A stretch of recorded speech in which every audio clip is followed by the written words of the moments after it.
আজকে আমরা শিখবো কি বাইনারি থেকে কিভাবে অক্টাল অথবা হেক্সা তৈরি করা হয়। বাইনারি থেকে এই শব্দের মধ্যে কোনো দশমিক শব্দ উল্লেখ করা হয়েছে?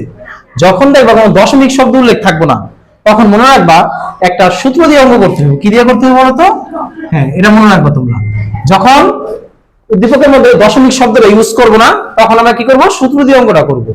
এই সূত্রটা কি? যখন অক্টাল বলবো তখন আমরা মনে রাখবো তিনটা করে নিতে হবে। কয়টা করে?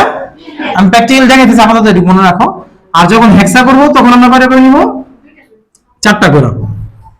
ঠিক আছে? তাহলে আমরা সর্বপ্রথম শিখবো যে বাইনারি থেকে কিভাবে অক্টাল তৈরি করা যায়। তো দেখো এখানে একটা প্রথম মান দেওয়া আছে কিন্তু বাইনারি, এটা আমরা হুবহু তুলবো, একটু ফাঁকা ফাঁকা করে তুলবো। তুলতে পারছো? ডান দিক থেকে, কোন দিক থেকে বলো তো?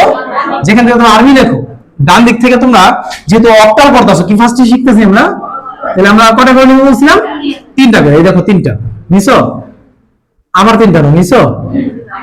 এখন ওরে কিন্তু তিনটা হয় না, ও একটা। তাহলে কি করবা? ওকে দুইটা শূন্য দিয়ে তিনটা বানিয়ে দিবা। কেন ডান দিক থেকে নিলাম? এর যুক্তিটা কি? কারণ আমরা জানি বাম সাইডে, বাম দিকে শূন্যের কোনো দাম নাই। এখন যদি তুমি এখান থেকে তিনটা করে নিতে, তোমার শূন্য দিকে দিতে হইতো। ডান সাইডে শূন্য তো দাম আছে। ক্লিয়ার হচ্ছে বিষয়টা? যেমন একের আগে তুমি যদি 100টা শূন্য দাও কোনো সমস্যা নাই, বাট একের পরে তুমি কিন্তু শূন্য দিতে পারবে না, এর সংখ্যা পরিবর্তন হয়ে যায়। তারপর তোমরা কি করবে? আমার মতো করে পরীক্ষার মতো তুমি এরকম একটা তীর চিহ্ন দিবা।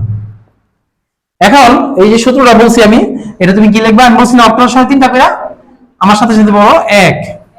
একের ডাবল কত? দুইয়ের ডাবল কত? 3 বার নিচ্ছি। অক্টাল বললে 3 বার নিতে দেবো। প্রথম সংখ্যাটা কি আছে বাচ্চারা? 0 1 2 0 1 1। এই যে 0 1 1, প্রথম সংখ্যাটা কি আছে? 0 1 1। এই জন্য আমরা কি বসেছি? 0 1 1 যেভাবে আছে ওভাবে বসাই দাও। এখন এক মানে হচ্ছে ওই জিনিসটার দাম আছে, আর 0 মানে ওই জিনিসটার দাম নাই। ক্লিয়ার না বিষয়টা? 0 মানে অফ। তাহলে কি অফ কি? 4 অফ, এটা কোনো কাজে লাগবে না। তো অন কে রাখে বলো তো? অন 2 আর 1 এ, তো 2 আর 1 যোগ করলে কত হয়? ক্লিয়ার বিষয়টা? আচ্ছা, আবার দেখো মজা, অনেক মজা। আমার কি 0 1 1 0 1 1, তাহলে দেখো এবারও কিন্তু 4 অফ, 2 আর 1 হচ্ছে অন, তো 2 আর 1 যোগ করে দাও, কত হবে? 3। 0 0 1 0 0 1, এর মধ্যে কিন্তু এবার 2 কিন্তু অফ হয়ে গেছে। 4 তো অফই, 2 কিন্তু অফ হয়ে গেছে, শুধু অনটা কে বলো তো? 1 এ। বুঝতে পারছো? তাহলে আমরা অ্যানসারটা কিভাবে লিখতে পারি সামিয়া? 1 0 1 1 0 1 1। এই বাইনারিটাকে যদি আমি অক্টাল করতে চাই, তাহলে আমাদের কি রূপান্তর হইলো? 1 3 3। এখানে 8 দিয়ে দিব অক্টাল। মজার অঙ্কটা? আচ্ছা, আমরা আরেকবার দেখি। এবার আমরা কি করব? নিচেরটাকে আমরা করব, দশমিক থাকলে আমরা কিভাবে করব? ঠিক আছে, আমি এদিকে তুলি, এটা একটু ফাঁকা ফাঁকা করে তুলব। 0 1 1 0 0 1 1 দশমিক 0 1 1 0 1। ঠিক আছে না? আমরা জানি যে পূর্ণ সংখ্যা, যেটা একটু আগে আমি পূর্ণ সংখ্যা শিখাইছি, যে পূর্ণ সংখ্যা মানে কি? যেটার মধ্যে দশমিক থাকবে না, ওটা কি করবো আমরা? ডান সাইড থেকে আমরা করতে থাকবো। আচ্ছা, এবার আমরা কি করব? এটা ডান সাইড থেকে দিব না, আগের মতোই, যেহেতু এটা দশমিক সংখ্যা না, এটা হলো দশমিক সংখ্যা। তিনটা করে দিছো না? ওখানে তিনটা পাইলো না, ওরা কি করবে? একটা শূন্য দিয়ে তিনটা বানাই দিবা।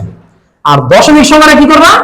বাম দিক থেকে, ওরা যেমন কি করছো ডান দিক থেকে দিতে দিতে আসছো, আর দশমিক এবার আছে আমি বাম দিক থেকে ডান দিকে যাইবা। এতটুকু মাথার মধ্যে রাখো। দিলাম দিলাম, এদিকে কিন্তু তিনটা হয় না, এই জন্য আমরা কি করবো? একটা শূন্য দিয়ে আমরা তিনটা বানাই দিব। কারণ কি? এটা যুক্তিটা কি? দশমিকের পরে শূন্যের কোনো দাম নেই, ঠিক না?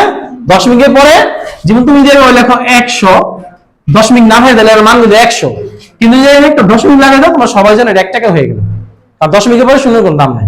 তাহলে আমার 3টা করে হয়েছে না? এবার আমি কি করি? এরকম করে তীর চিহ্ন দিয়ে দিই। ঠিক আছে?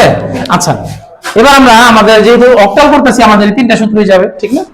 প্রথমটা কি আছে বলতো বাচ্চারা? 0 1 0 0 1 0। বলতো এখানে অন কে আর এই দুটো অফ, তাহলে আমাদের অ্যানসারটা কি বলতো বাচ্চারা? 2 1 1 0 1 1 0। আমাদের কাজে লাগতেছে কোন বলতো? 4 আর 2 যোগ করো, কত হবে? 6। Very good. 0 1 1, তাহলে এটার মান কত? দশমিকের। মজা লাগতেছে না? আচ্ছা, তারপরটা কি বলতো সুমাইয়া? 0 1 1 0 1 1। তোমরা অলরেডি বুঝে গেছো কিন্তু, তাহলে কি 3 হবে? পরটা কি?